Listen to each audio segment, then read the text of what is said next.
Hello student, कैसे हैं आप लोग।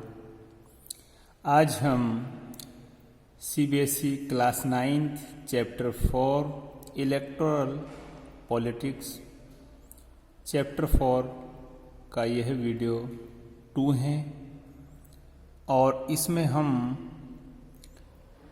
It is a good to have political competition, क्या राजनीतिक प्रतियोगिता अच्छी चीज़ है, उसके बारे में हम आज जानेंगे इस वीडियो के माध्यम से।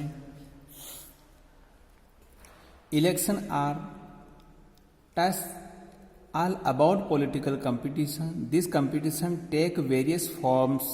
The most obvious form is the competition among political parties at the constituency level. It take the form of competition among several candidates. If there is no competition, election will become pointless. हम किस तरह से चुनाव जो होते हैं, चुनाव का मतलब राजनीतिक प्रतियोगिता या प्रतिद्वंदिता है। यह प्रतियोगिता कई तरह का रूप ले सकती है। The most obvious form is competition among the political parties. इससे स्पष्ट है कि राजनीतिक पार्टियों के बीच प्रतिद्वंदिता देखने को मिलती है और निर्वाचन क्षेत्रों में इसका स्वरूप उम्मीदवारों के बीच प्रतिद्वंदिता का हो जाता है। अगर प्रतिद्वंदिता नहीं रहे तो चुनाव बेमानी हो जाते हैं, हम देखते हैं। और इस तरह हम आगे बढ़ते हैं।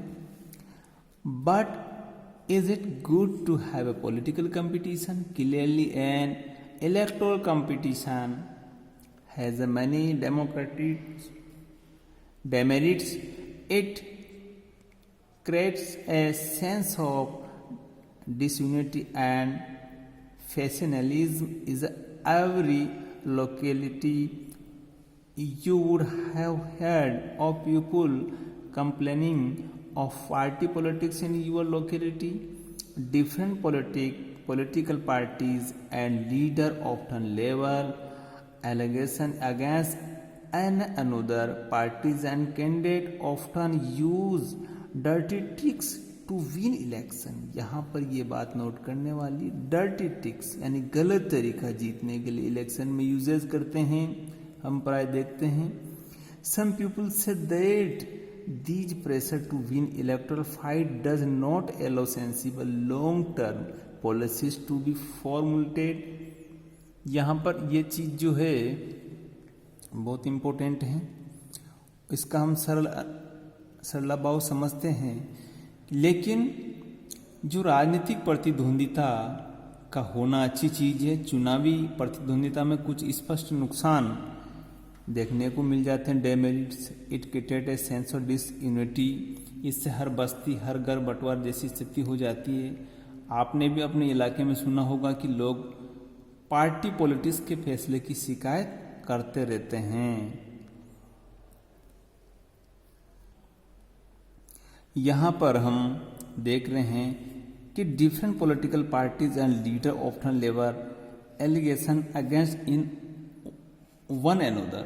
विभिन्न दलों के लोग और नेता अक्सर एक दूसरे के खिलाफ आरोप लगाते हैं। पार्टियां और उम्मीदवार जो है, पार्टी एंड कैंडिडेट जो ऑप्शन पर आए, डर्टी ट्रिक्स विन इलेक्शन। जीतने के लिए पार्टियां और उम्मीदवार चुनाव जीतने तरह तरह के हथकंडे अपनाते हैं। कुछ लोगों का यहाँ भी कहना है कि some people say that this pressure to win electoral fight does not allow sensible long term politics to be formulated. कुछ लोगों का यहाँ पर कहना है कि चुनावी दौर जीतने का जो ये दबाव सही किस्म की दीर्घकालिक राजनीति को पनपने नहीं देता। और इस तरह से हम देखते हैं कि some good people who may wish to serve the country do not enter this arena. They do not like the idea of being dragged into unhealthy competition. यहाँ पर हम देख रहे हैं समाज और देश की सेवा करने की चाह रखने वाले जो कई लोग, अच्छे लोग भी उन्हीं कारणों से चुनाव मुकाबले में नहीं उतरते। They do not like the idea of being dragged into unhealthy competition. उन्हें मुश्किल और बेड़ंगी की लड़ाई में उतरना अच्छा नहीं लगता है। ऐसे लोग भी हमारे भारत के अंदर हैं जो चाहते तो बहुत थे, लेकिन चुनाव के अंदर जो हथकंडे, बेईमानी, किस तरह से झूठा प्रचार, एक दूसरे के प्रति जो दुष्प्रचार करते हैं वो उनको पसंद नहीं आता है और इस तरह से वो लोग चुनाव में नहीं आना चाहते हैं। आगे बढ़ते हैं हम। Our constitution maker were aware of this problem yet they opted for free competition in election as the way to select our future leader. They did so because this system works better in the long run. In an ideal world, all political leaders know what is good for the people and motivated only by a desire to serve them. Political competition is not necessary to such as a ideal world. यहाँ पर हम इसका सरला भाव समझेंगे। Ideal world यानी कि हमारे जो संविधान निर्माता इन समस्याओं के लिए प्रति सचेत थे, फिर भी उन्होंने हमारे भविष्य के लिए नेताओं के चुनाव के लिए मुक्त चुनावी मुकाबले का ही चयन किया। उन्होंने ऐसा इसलिए किया क्योंकि दीर्घकालिक रूप से यही व्यवस्था बेहतर काम करती है। एक आदर्श दुनिया में भी सभी राजनीतिक नेताओं को मालूम होता है कि लोगों का हित किन किन चीज़ों में है। इस तरह से हम कह सकते हैं कि एनी पॉलिटिकल पार्टीज या कैंडिडेट जब भी इलेक्शन में आए, सदाचार की और एक साफ सुथरी जो राजनीति है उसका पालन करे। हमारे जो डिवाइन पॉलिटिकल लीडर थे, राष्ट्रपिता महात्मा गांधी जी, बड़े बड़े जो पॉलिटिकल थिंकर हैं, विद्वान पुरुष हैं, उनके द्वारा जो बताई गई इम्पोर्टेंट, महत्वपूर्ण और अनुभव से प्राप्त बातें हैं, उन्हीं को चुनाव में इस्तेमाल करें ताकि हम आने वाले समय में और बेहतर से बेहतर परिणाम और सदाचार हम स्थापित कर सकेंगे।